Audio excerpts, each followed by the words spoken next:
I'm a Jew. And I'm a Zionist. And I'm an Israeli.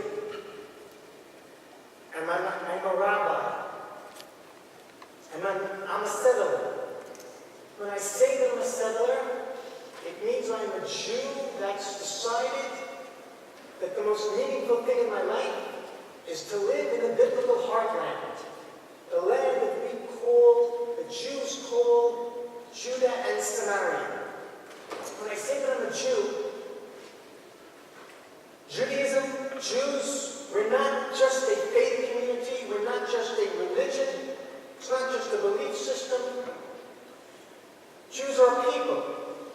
Jews are a nation whose whole essence, whose lifeblood is to be constituted in a certain piece of land, in the Holy Land, in the land of Israel. And when I say that I'm a Jew, that means that all of Jewish history, 3,500 years, is part of me. It means that when Abraham, the first Jew, was called upon by God, that was me. It means all the further stages in Jewish history are part of me. I wasn't born 57 years ago. I was born 3,500 years ago. I'm not only part of a chain of tradition, I am that chain, I am that people. And because of my deep connection to Judaism, to the Jewish people, to the Jewish nation, to Jewish history, because of that, I'm a Zionist.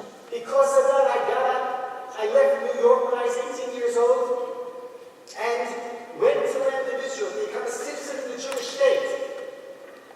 I overcame the 2,000 years of exile when the Jewish people have lived outside of our land. After being exiled by the Romans and subject to the Common Era, I came back to the Jewish homeland with all that Jewish history and identity and meaning on my shoulders, and I moved to Judah and Samaria, to the biblical heartland. That's my whole life. And 9 months ago, I was deeply transformed when I met my friend and partner, Ali Abu Awad. I walked 20 minutes, just 20 minutes from my home. I walked through the fields, and I came to the piece of land that Ali's family owned that he had just moved to a few weeks ago. And I found there a gathering of 20, 25 Palestinians and 20, 25 Israelis who never met each other before and never would have thought to meet each other. And we sat together for hours, and we talked, and we listened more.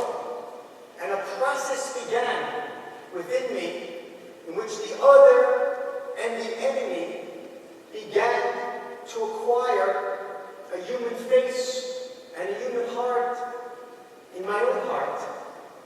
And I'll never be the same again. And now I want to tell you the story of the unbelievably inspiring and unbelievably difficult spiritual, moral process of awakening that I'm going through because of him. So I have to go back. I said I'm a Jew, I'm a Zionist. I live in Judah and Samaria. Judah and Samaria is the area that most of the world calls the West Bank. Many Jews call it liberated territory, Greater Israel, the biblical heartland. And Palestinians call it Palestine. And the international community calls it the West Bank. That's where I live, that's where Ali lives.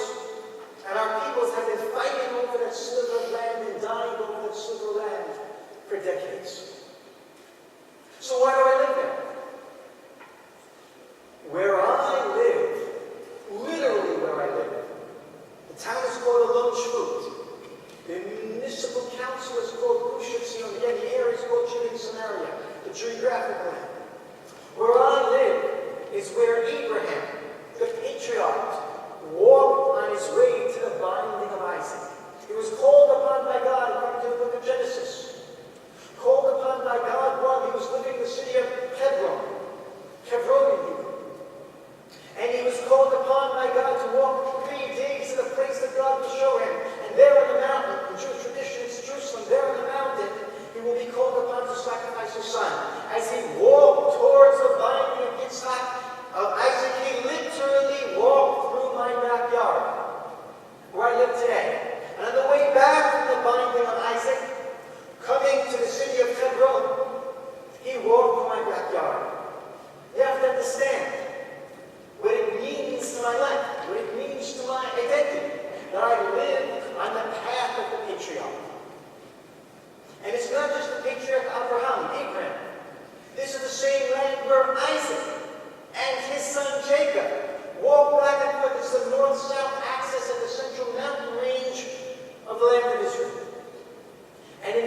to a biblical prophecy.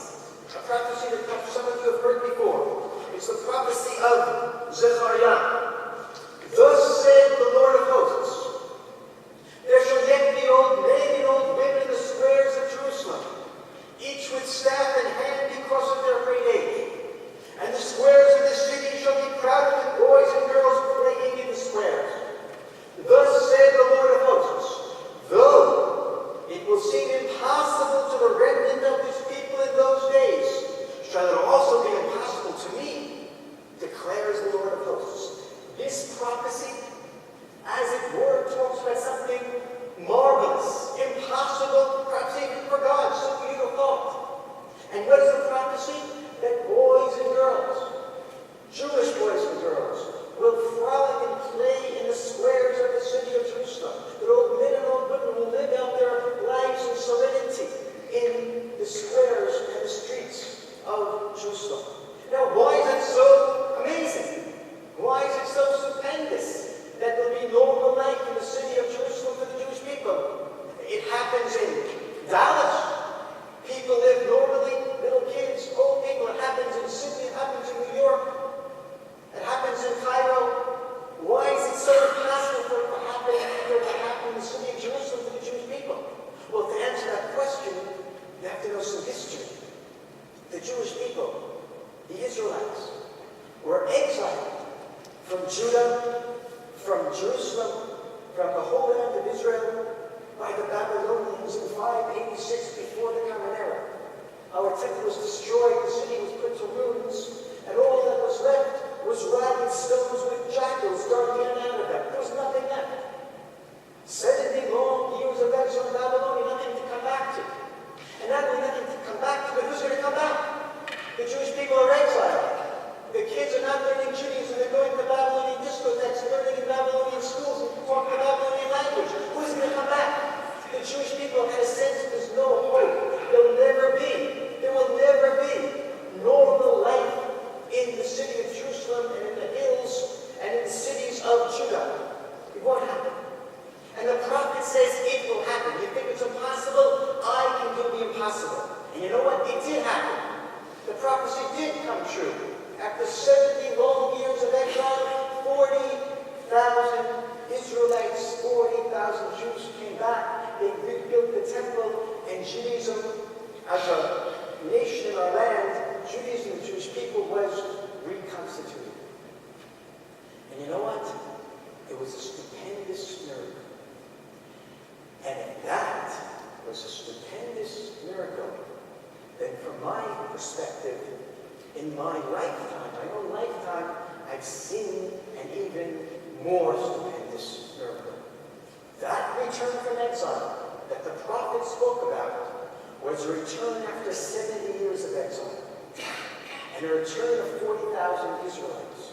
In my day, the Jewish people have again returned to their land, not after 7 years of exile, and not after 700 years of exile, and not after 1,000 or 1,500 years of exile, but after 2,000 years of exile. We've come back. Unbelievable. And not just 40,000 have come back, 5 million of them. For me, that return, that I'm living, that I'm breathing, is the most stupendous thing that could happen to me or that could happen to the Jewish people I have witnessed. I'm part of that unbelievable, miraculous, prophetic return to the land. There could be nothing more meaningful in Jewish life. I would have never imagined that it could happen. Had I lived 1,000 years ago in exile in England or in France or in Egypt, I believe that we made it back. Perhaps not. But we've come back.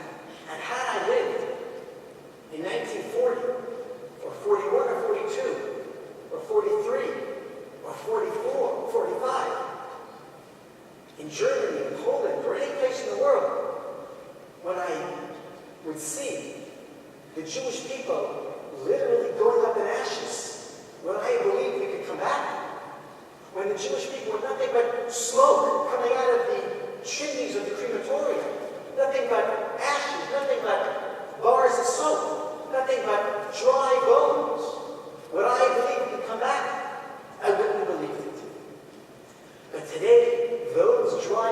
are alive. And you know there's a whole prophecy in the book of Ezekiel. Dry bones coming alive. The Jewish people seeing themselves as clean cut off. There was no hope to come back from the exile that God promises will come back.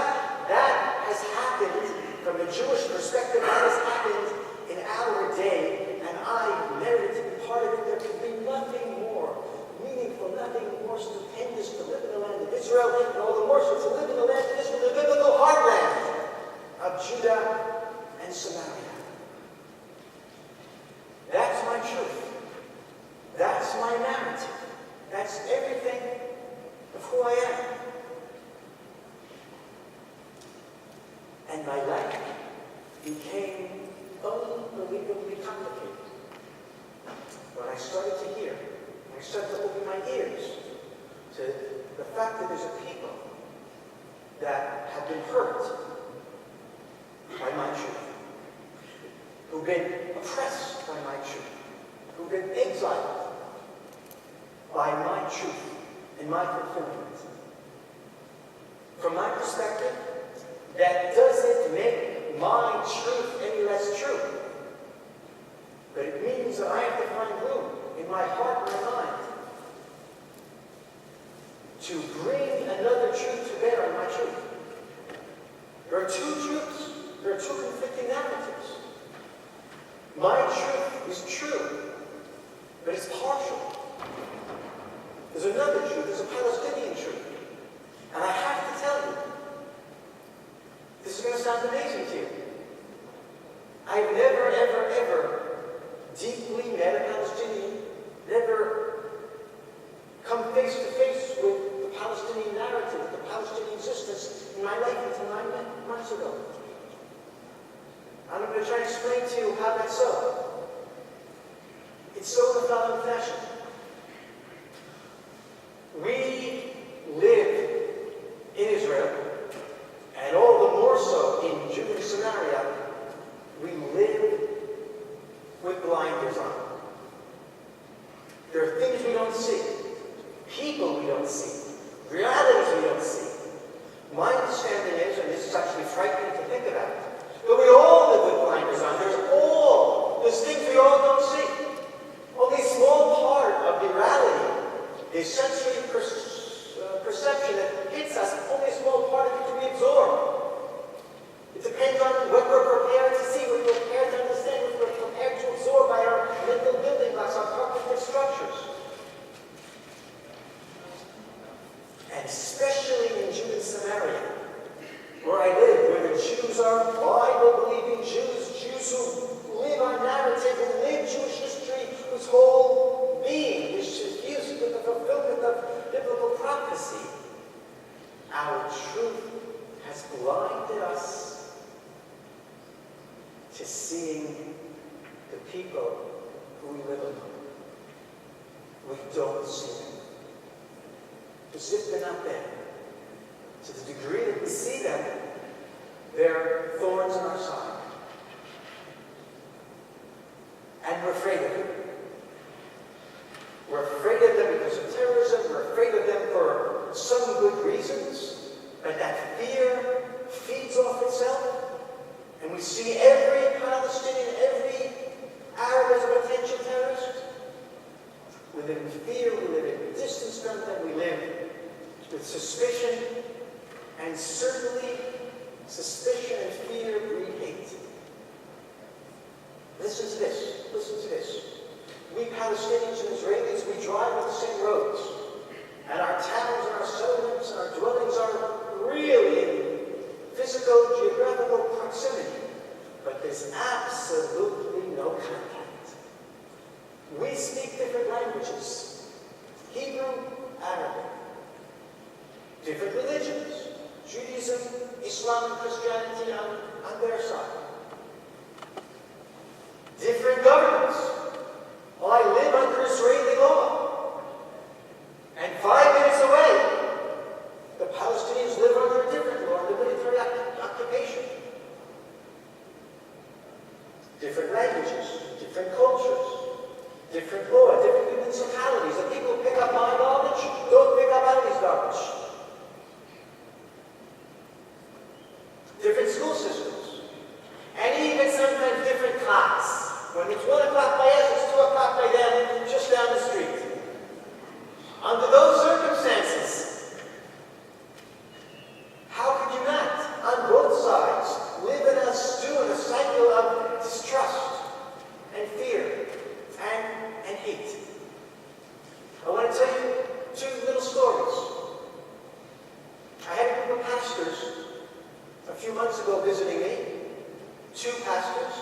in the car, we were driving around. I had 2 seats in the car. I picked up some hitchhikers.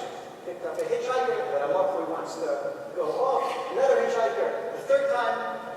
And the pastor turned to me and said, Hanan, you're such a nice guy. You pick up hitchhikers. That's nice. We don't do that in Texas. And I thought Texans are people of nice. But I said to him, Bob, you're right. I pick up hitchhikers. We all do. It's part of the culture among us, among the settlers of Judah and Samaria. We feel part of a brother. We have a mission together, a vision. We're part of one large culture of vision. But I said to him, at a moment of personal introspection and personally revealing to him and to myself what's wrong with me inside, I said, Bob, did you notice the Palestinians walking the street that I didn't pick up? I only pick up Jews. And when I say that in Texas, that sounds racist. That's the reality we live in. No one that I know, except one of our activists actually, no Jew I know would ever pick up a Palestinian. How can I explain that? First of all, we don't see them. They're not on our radar screen. And we're afraid of them. It's dangerous. There was a kidnapping in Peru a few months ago that most of you heard of in the newspapers. 3 Israeli boys. That's part of our consciousness that you would never pick up a Palestinian because they could stab you in the back. But I'll tell you another story. Just a week ago, about my wife. So we live in a cluster of 5 or 6 Jewish settlements. There's lots of other Jewish settlements scattered further around, and those Jewish settlements are interspersed among Palestinian villages and towns and cities. There are our 5 settlements in the middle, the center of Gush Etzion. There's no Palestinian villages or towns among us, but there are Palestinian houses, clans living here and there, 3 houses, 5 houses, 7 houses together. And one of those collections, those clusters of Palestinian buildings, is right near the entrance of the town I live in, Alon Shvut, right near the gate. And there, only 30-second walk from the gate of Alon Shvut, by these Palestinian houses, a Palestinian put up a sign that says in Hebrew, Mishtalet HaShalom, the peace nursery, a plant nursery. And he put the sign in Hebrew because he wants to sell plants to Israelis. So, I said to my wife, we need some potted plants in the house. Why don't you go to that new Mishtalet HaShalom? It's so convenient. And for some reason, she did what I asked. I don't know why. And I mean that not just because she's my wife and she shouldn't do what I asked, but because my wife, like 99% of my neighbors, would never, ever go into a Palestinian store. So in a moment of forgetfulness, I just said, go, so she went. And she came back with the plants and told me the following story. She went into there. She was a bit scared. The boy who came to meet her, the Palestinian boy who tried to help her, didn't know Hebrew too well, and she was frustrated by that. And then the owner came over who knew Hebrew pretty well and asked her what she wanted and said, yes, we have kinds for shade, kinds for sun. We brought her into the nursery, into the hot house, and the word she used was deep into the hot house. And the 2 of them went in at the very end and got the plants she wanted, came out of the hot house towards the cash register, and she said to me that there were little groups of Palestinians sitting and drinking around and talking Arabic as she was walking towards the cash register. She paid, she took her plants, came home, showed me what she got, and she said to me she'd never, ever go to such a frightening, terrible place again. It was creepy. It was creepy being there. Going into that hot house just with him and me, who knows what he could have done to me. It was frightening, she said. And you know what I said to her? I said to her nothing. I was so frustrated to hear her fear. And I know there's nothing you can say on one foot to fear. It's irrational. Look, it was really convenient. Right next to the gate of Alon Shvut. It took her less than half an hour, the whole thing. She got the plant she wanted. It was a good price. What more could you ask? But she had one of the most frightening experiences of her life. And what am I going to say? That's just an example of the situation that we live in. And I am part of that. Some of those fears are in me, for certain. And they were certainly deep inside me until 9 months ago. And then 9 months ago, this Protestant pastor from Virginia, Preston, Virginia, heard about me, that I was interested in building interfaith connections. He came, he knocked on my door, we sat down for 3 hours, and he said he wants to introduce me to some people. He comes to the Holy Land 2 or 3 times a year, meets Palestinians, meets Israeli settlers. Remember, settlers are the people living right near the Palestinians. And then he introduces them to each other. And this was just a few weeks after Ali had decided to move to this piece of land and open up his Palestinian Center for Nonviolence. And the pastor invited me to a gathering and arranged together with Ali and some other Israelis to bring neighbors together. And that gathering began a transformation in my heart and in my life, and I'm never going to be the same again. And Ali has become a teacher to me, just to show me his heart and show me a people that exist. The very fact that I see now they exist is a revelation to me. That I should be embarrassed, right, to say that all of these people, I've never seen them before as human beings. And not only people who have human hearts and human desires, but have a story, a narrative, that even while it contradicts mine deeply, I can see some truth in it. I can see how the same building blocks of history that I interpret in one way, they interpret differently, and it's not crazy. I don't agree with all of it, but it's not crazy. It makes internal sense. I'll give you an example of how this changed me. So the first thing that happened when I got there, I started talking to this Palestinian couple, a man and a woman, and a 17-year-old kid. The woman spoke English pretty well. They were pretty amazing for me. She was dressed in traditional Muslim garb, and I'm talking to her like this close. It was like mind-boggling. And I told her that I used to live in a settlement, the smallest settlement than the one I live in now, called Karmei Sur. And it's right next to Beit Umar. That's where Ali comes from. That's where this couple also comes from. And then the guy got out of his smartphone. I was really amazed that Palestinians have smartphones. And with that, it's funny, but I should be embarrassed that that's the environment I live in. So he gets his smartphones and he immediately goes and go to Google Maps, I don't know how to do. And we look and we see that where he lived in Beit Umar, where I lived in Karmei Sur, with a fence between us, we were right next to each other. I was on the edge of my town, he was on the edge of his, and I remember when I used to live there, that we can sometimes hear when the winds are blowing in the right direction, we can hear Palestinians talking in their homes, man talking to his wife. It could be that this was the person I had heard so many years ago talking. And we're talking to each other, there's not a fence between us. And I literally had tears in my eyes. I said, I can't believe I'm talking to you. And the woman said, I can't believe I'm talking to you. You're a settler. I said, you're a Palestinian. And the guy said to me, as the conversation went on, he said, you know that my kids cry when they see a kippah? A big kippah like the kippot that the settlers wear? Say, I had no idea what he was talking about. Why do you cry? Something's wrong with the color. And he said to me, those people with big kippot and beards, they usually carry guns. From my perspective, we carry them for security. But he said, my children see a gun and they're afraid because those guns kill us. And it took a few seconds for me to realize, I get it, yeah. What does it look like when Israelis carry guns? And I said to the fellow, I said, you're telling me that you're afraid of me? No, I'm afraid of you. And we live in fear. So I could go on and on with my stories, but what's really important is the new side of the coin. So I met Ali, I met other Palestinians, we've been meeting on this piece of land, and something's brewing. Ali calls it the kitchen. Something is brewing there.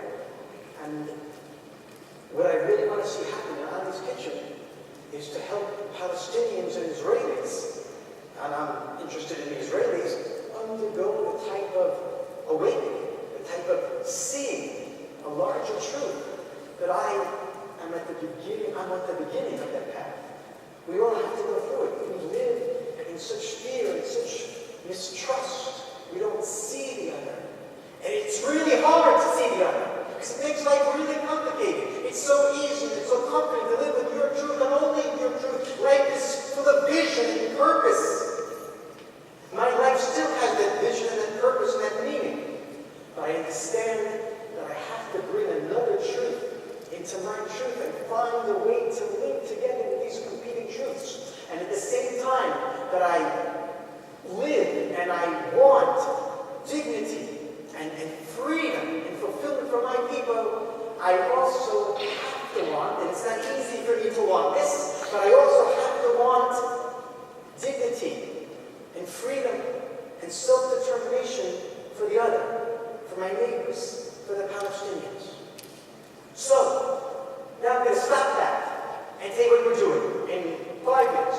Ali's certainly going to add. So Ali came to this piece of land to build the Palestinian Center for Nonviolence, as he told you. And I say parenthetically, when Ali and I began this journey to America together, actually a few weeks before we began the journey, I said to myself, I'm willing and I'm interested, I'm excited about raising money for a Palestinian-Israeli venture. I'll tell you about it in a second. But I'm not really interested in raising money for a purely internal Palestinian venture, the venture of the Palestinian Center for Nonviolence. I'm not interested in raising it. They should raise their own money.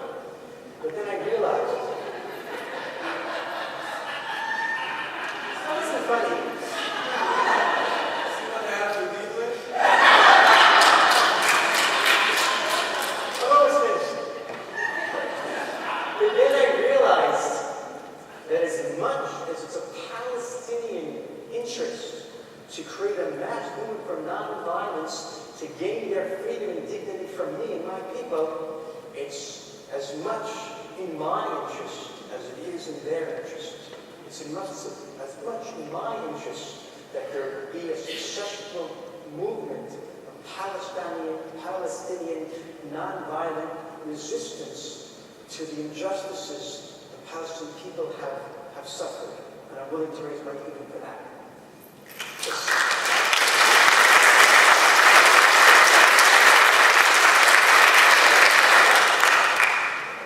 The Center for Nonviolence, the Palestinian Center, is the heart of the land.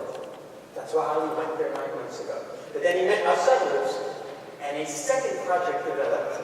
The second project is Roots, Shorshim in Hebrew, Judor in Arabic, the Israeli-Palestinian Initiative for Grassroots Understanding Nonviolence and Transformation.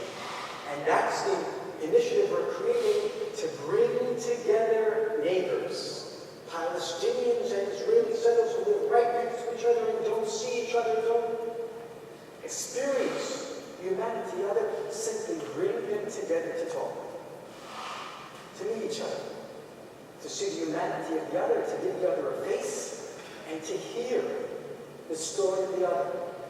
That Palestinians know the Jewish story and see it for what it is on its own terms, and then Jews, Israelis come to hear the Palestinian story, see them as human beings, and accept for what it is their truth, and try to begin the process of living with two truths, with conflicting truths. So we're doing these monthly meetings, these campfires, cousins, like the one that brought me into this whole thing 9 months ago.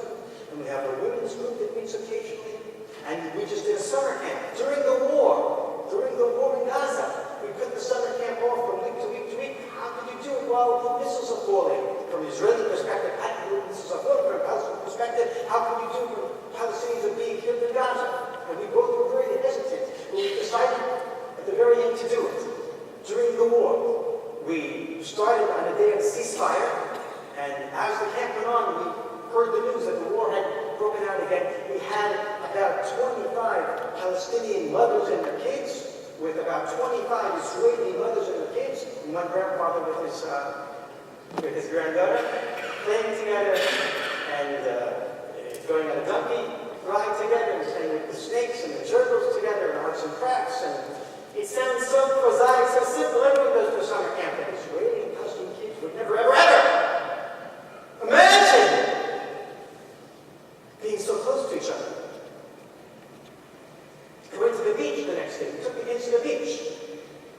the whole story. Amazing. We changed the beach we were going to in order to be out of the range of the rockets. Here are Palestinian Israeli kids fleeing together from violence, and we spent the day at the beach. Again, it sounds so simple, but it's so unbelievably unprecedented. Bringing people together. And we have this plan for bringing together local leaders and empowering them to bring non-violence and to bring reconciliation back to their communities. And like Alan said, and with this I'll close, it's not, dialogue is not a goal. It's a means. It's a means towards ultimate peace. And I don't know what the ultimate peace is going to be and how we might even disagree, even strongly what it's going to be. But what's clear to both of us is whatever piece of paper is signed is not going to be worth the paper it's written on if the people who live on the land, who live so close to each other, if the people aren't willing to trust each other, to see each other as human beings and to trust each other and to work with each other as human beings. So we would ask you to support us. We would ask you to support us morally. As Alan likes to say, don't be pro-Israeli, don't be pro-Palestinian, but be pro-solution, be pro-peace. Support us. Did you guys get the quarterly newsletter there? It says a little bit of what we're doing, but just at the beginning, building an infrastructure. We have a website there. You go to the website, see what we're doing. You don't have that, you don't have the quarterly newsletter. So go to our website, friendsofroots.net. Friendsofroots.net. Friendsofroots.net. Sign up for our newsletter, see what's going on there, and to the degree that you're able, help us out morally, financially, in any other way, and come and visit us. Sign up on the website to come and visit us, see what we're doing. It's really unprecedented.